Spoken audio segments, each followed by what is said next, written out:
Alright, hey friends for the night, and welcome to the second mini-story of When the Night Comes. Yeah, I hope you will enjoy it, and don't be confused, I'm not gonna play till death, cause for reasons you will see tomorrow, or when you watch the next Let's Play, the last one of this playlist, this is a very nice conclusion to the game. So I'm gonna play Halloween for today, even though it's definitely not Halloween. I don't know, are you a Halloween fan? You like to dress up or party? Did you like it as a kid or even today? Let me know. I think I can safely say that tonight has been the busiest patrol I've ever witnessed. Every hunter in Lunaris has been assigned to work, and though I criticized the plan when August brought it up in one of our meetings, I'm currently eating my words. And also, dirt. A demon, part goat, part goblin, is currently sitting on my back and trying to bury my head in the ground. This is the fourth hostile creature I've encountered tonight, and it isn't even 9 o'clock yet. My weapon is too far away from where it got snatched during the battle, but my trusty academy dagger is within arm's reach. This bleating bastard is too preoccupied with shoving my face into the dirt to notice it when I reach out and grab it. He sure notices when I ram it into his eyes, however. The noise he's making as he jumps back could very well be mistaken for a farmyard massacre, and I quickly get to my feet and advance before he gets the chance to gather his wits. My fists will have to do. I wipe mud from my face and ready myself for impact, his hooves flying as he finally tears the dagger and eyeball free and lunges. I roll out of his way and swipe at his legs on the landing, sending him tumbling to the ground in a heap of matted fur. He's done for now, and I think he knows it. His head comes off easier than I anticipated despite me using the tiny dagger. I can't celebrate though, because I suddenly find myself covered in the disgusting black ichor and guts that his body burst into. Didn't know they did that. Fuck. I guess that's Finn? Well, that's unfortunate. I stand, my senses screaming at me that there's another creature nearby, but I'm too frazzled to focus properly. Then I see him. Well, aren't you a sight for sore eyes? Look who's talking. I look down at myself. For better and for worse, right? Finn hums and stops a good few meters away from me, his nose crinkling in disgust and his sweet smile swiftly fading. Sorry, my love, but you smell like rotting flesh and goat. I won't be coming closer. You wound me. Yeah. I grin, and his eyes widen in horror. He might be a vampire, but my reflexes are still sharp, and I launch myself into his unwilling arms. Though, when our lips meet, he certainly doesn't protest. After an indulgent moment, he takes me by the shoulders and moves me back a few inches, looking down at his coat to check for damage. It's black blood, it'll come out in the wash, dear. Is it not worth it? He grunts and wrinkles his nose at my wicked smile. I do enjoy pushing his buttons, and I know he can't resist me. He sighs and rolls his eyes, releasing me and wiping his hands off on his trousers. You were always worth it, my love. Now, please go stand over there. The smell really is unbearable. I oblige. I've claimed my prize, after all. What are you doing here? I've at least another 6 hours on the clock. He grins and inclines his head toward the tree line, where I spot a series of red eyes glowing fiercely in the darkness. Willenheim summoners said they need all hands on deck. Fucking Halloween. Finn scoffs and holds up his finger as if he's about to wag it at me. He thinks better of it when I give him the look. Halloween is a day of peace for creatures. It's this, the night before Halloween, where we get all riled up. The thought of being good for a day sends us into a spiral, it would seem. And what about you? Are you feeling riled up? He chuckles darkly, taking a tentative step closer. I have other ways of relieving such tensions and urges. Ooh. But not until I bathe, right? Oh, Finn. It will be hard to say goodbye to you, my love. He winks and steps back, disappearing into the tree line until he's nothing more than a pair of golden eyes. exactly does he have... I know it's a bit stupid to notice just now, but why exactly does he have golden eyes, while all others have red eyes, like Raven and like always the description of red eyes between the trees and all. See you at home. I wave in his general direction and assess my situation. I come to the conclusion that it blows. Again, fucking Halloween. When I wake, I find myself alone. I sit up and squint in the candlelight, searching the room for my bedmate. Finn? I was so tired when I arrived back home that I left a trail of bloodied, muddy clothes and weapons on the bedroom floor, but they've been removed. I don't even remember falling asleep, well, let alone seeing him. I suspect it's already morning, and so instead of falling back into a blissful and well-deserved sleep, I drag myself from the comfort of the sheets and begin my day. Once I'm dressed, I find a lovingly folded note waiting for me up on the desk, a tiny bundle of lavender tucked into the string that binds it. Aww. Meeting with the clan. If I don't see you before, I see you at the party. Might need you to help me with the final touch of my costume though. Love you, F.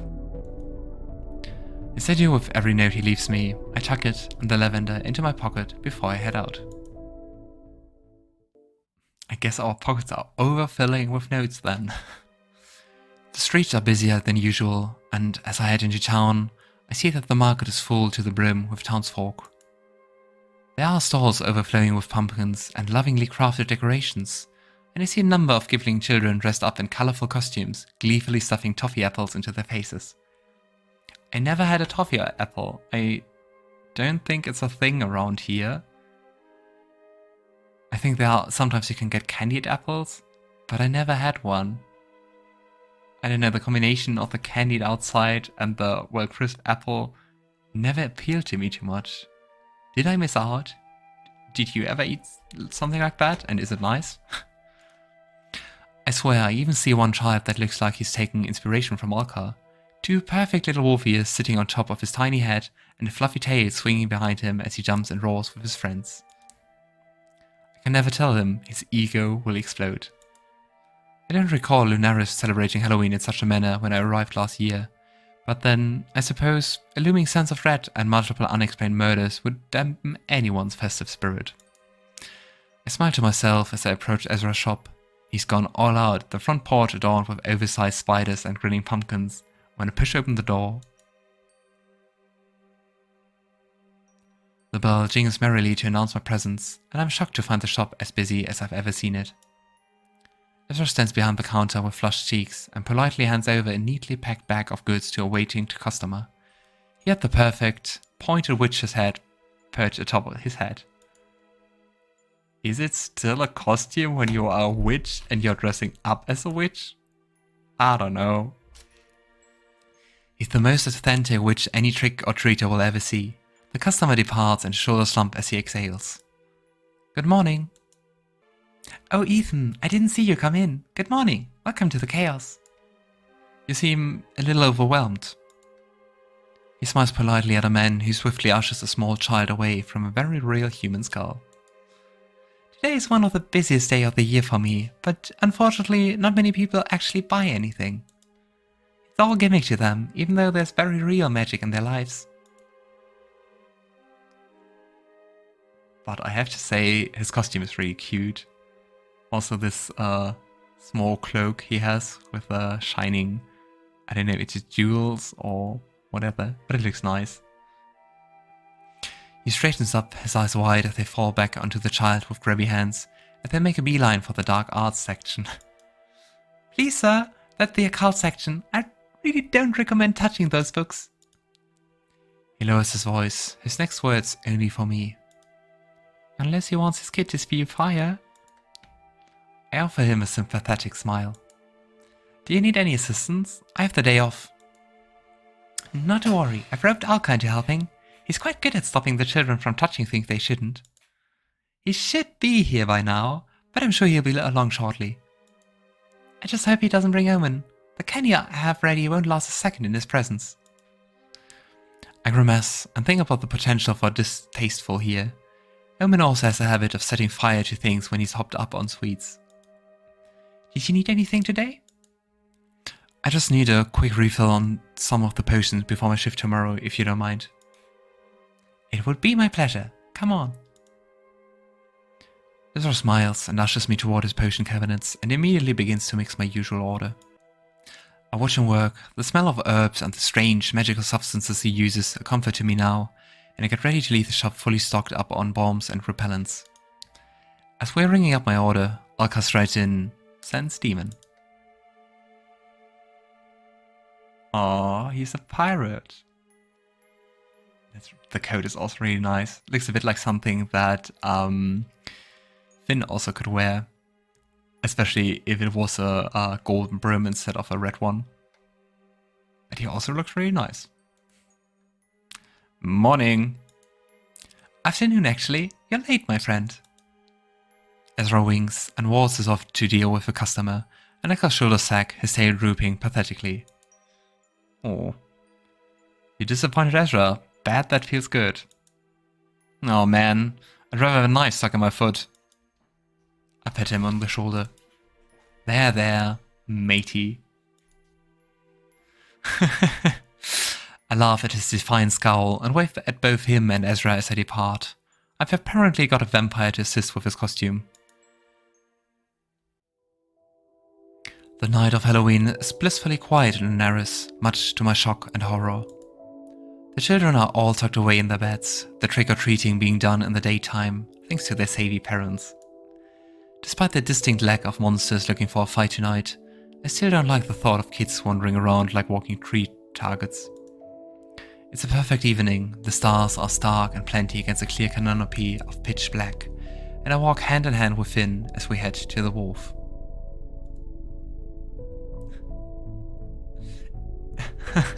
I'm sorry, but did Finn really dress up as a vampire, but like the stereotypical one? Is Alkar the only one who actually chose a different costume? Definitely no signs of any demon deciding to break rules. That's good. It's painfully adorable how invested he is in Halloween, as evidenced by his completely over-the-top, and I might add, stereotypical vampire costume. It still looks nice. And I think the cut, like the window, is it even a window? It's so large. But like the amount of his chest he shows, even larger than usual. Though frankly, he looks delicious. Why do you love this silly holiday so much? He offers me a toothy grin and takes me by the shoulders, stopping me in my tracks as he fixes me with those pretty golden eyes. Because, my love, Halloween is the one night where people tend to let us be ourselves. I understand the large majority of us don't deserve to be revered or respected, with all the incessant slaughtering of humankind and trying to take over the world. But there was a dress-up like us, which I personally think is very funny. Is that why you're dressed like that? He feigns offense, but I know he loves it. A Bresnik. I just like the drama, don't you? He swishes his cape. Again, he's adorable. Absolutely. It suits you. Oh, didn't you say in your notes you needed me to help you finish your costume? His eyes light up, and he takes my hand, spinning me around and toward our favorite headstone. We have a favorite headstone? We've spent many a night here, just sitting in the grass among the dead, watching the stars and talking about life. And, other things, too. I can't get my costume dirty, Finnegan. He tuts and crowds close, pressing me back against the cool stone. His gaze burns into mine, and despite his distaste at what I implied, I'm not getting the impression I'm wrong. I just thought that in the interest of being authentic, you should let me have a little taste. He pokes the corner of his mouth, where a garish streak of fake blood trails his chin. What do you say, love? I'll wear it with pride. I've zero objections to his proposal. Just, please don't do the accent. I don't know. I'm really bad at accents, unfortunately. It's something I definitely want to learn and look into. But so far I'm not that good with them without them sounding like offensive or really bad. It's like way over the top and not very natural. I think I could do a German accent, but that would be very cringy. Because Germanish English is pretty horrible. Oh, I'm gonna. I want to suck your... I clap my hand over his mouth, my eyes wide with horror, but my smile betraying me. When I slowly remove my hand, he bites his lip. I bear my friend with a welcoming smile, a cool iron finger reaching out to trail the path to my jugular. He's told me before how he can see the pulse of my veins when he's about to feed, and my body lures him in, beckoning him closer. I close my eyes, and he kisses me deeply. He then peppers a trail from my lips to my throat before he finds his favorite spot. I fist the front of his shirt as his fangs sink into flesh, the initial intrusion painful but familiar, and then I welcome the burst of pleasure that follows. He holds me close, his fingertips firm against my waist as he drinks, the satisfied little noises he makes only serving to make the experience that much more euphoric. When he's taken enough for me not to be affected, he leaves his tongue over the marks to soothe and heal the wound, and we're both left sated, albeit in different ways. He draws back, his eyes brighter than they were before, and the red that streaks his lips and coats his teeth is now mine. He sucks his fangs clean and cups his palm to my jaw. Are you okay? I hum and press a kiss to the corner of my mouth, the not bloody side. Very, yeah. Must we attend this party? We could stay here and wake the dead instead. Also sounds fun. I playfully push him away, despite how tempting that offer sounds, and I begin walking toward the streets. Did you want to show off your costume? He pouts for a moment, but his defiance doesn't last long. He follows me dutifully, running so that his cape flows behind him, and we set off the werewolf, our laughter echoing off the gravestones we leave behind. The moment we enter the wolf, I feel August's icy gaze upon me. Finn shudders as they descend. Oh, I think that music is also new. At least I don't recognize it from the game. I elbow him in the side in warning, and he snickers gleefully, straightening up as they approach. Then I see his eyes widen, almost comically. What? Oh my god, I have to go. He swiftly slips away and makes a beeline for the table where Piper is noisily arm wrestling Alkar. Ooh. Look at August. They look really pretty. Even though I'm not completely sure what it is. Like what costume it is. It's a really nice one. Ethan. I turn to finally find August standing before me, and I'm now able to see that they actually bother to wear a costume of some kind. Though this could very well be just something they had lying around in their closet if I know August. August, you look amazing. Though, if you don't mind me asking, what are you supposed to be? I love it when in-game me just ask what I'm thinking out-game. They clear their throat, and I notice pink creeping onto their cheeks. Oh, it's just, a character from some silly book I read is all. Aww. Are you staying for long? Ah, how cute, it's a cosplay. I shrug and gesture to the crowd that gathers around Piper, who yells victoriously while Alkar rubs his elbow. As long as we all survive Piper, I suppose. Ah, yes, I've already turned her down her offer of a rematch after last time. She pointed her cutlass at me rather threateningly, though. Anyway, I just wanted to tell you that while I'm sure nothing terrible will happen, despite the whole week swear we are good on Halloween spiel, there are creatures in attendance, the non-friendly kind. August glances to the side and makes eye contact with a particularly convincing human, but they certainly can't fool me. The cleverly disguised creature turns away, apparently knowing what's good for them. Right, I'm sure it'll be fine. Surely they won't try anything with Lunaris' finest in attendance. I hear Piper telling again. I guess yelling. And when I look, it's Finn who slides away, defeated. Oh, Piper won against Finn? August frowns deeply. Yes, Lunaris finest indeed. The door to the tavern opens behind me, and I see August's eyes light up at whoever enters. They smile brightly, as overtly heavy as I think I've ever seen them. Is it the diplomat from the first mini-story? Go check that out.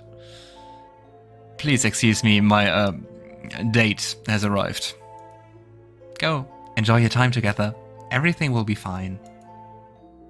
They offer me a grateful smile and squeeze my shoulder as they pass, and I can't help but feel joy for them as I turn and watch their handsome diplomat, aha, reel them in for a crushing hug.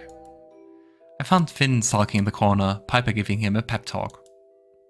Merriman, I've told you before, I cannot use my full strength on you or I will snap your arm like a twig, no matter how strong you believe yourself to be. Bullshit, just admit you lost and I drop it. Tell him, Ethan. I hissed through clenched teeth, not really wanting to get on either of their bedsides with this one. It's a lose-lose. You're both very, very strong. I'll remember this, bloody traitors. And then she's gone. She terrifies me. She's a fierce woman, the best of the best. If I'm scared of her, then you know she's doing something right. Now, can we please leave? We've only just arrived. He shrugs and takes my hand in his, looking at me with those pretty eyes. I promise I will make it worth your while. There are too many demons here, and my nostrils can't take it. I sigh, because I can't resist him, and there's definitely a weird vibe in here with a strange mix of humans, good creatures, and creatures trying to be good. Finn makes his glee known when I tuck towards the door. The moment the door closes behind us, Finn sets his sight on me. He begins to untie his cape. I mean, why not? I reach out and stop him, shaking my head. The cape can stay. Oh. He grabs my wrist and yanks me closer. He then proceeds to deftly peel off his shirt, the cape remaining in place, just as requested. I mean, not like he usually doesn't look hot, but hot?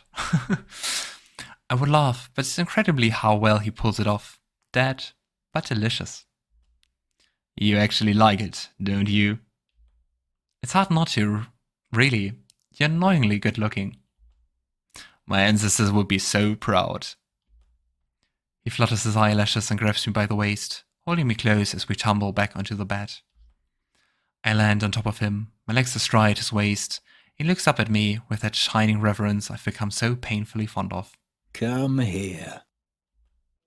I oblige, leaning in until our lips meet, Finn's cool, clever fingers sliding beneath the crumpled fabric to find my bare back. I shiver against him. Has it been a happy Halloween, dear Hunter? He smiles, dragging his hands lower, lower still. It's about to be.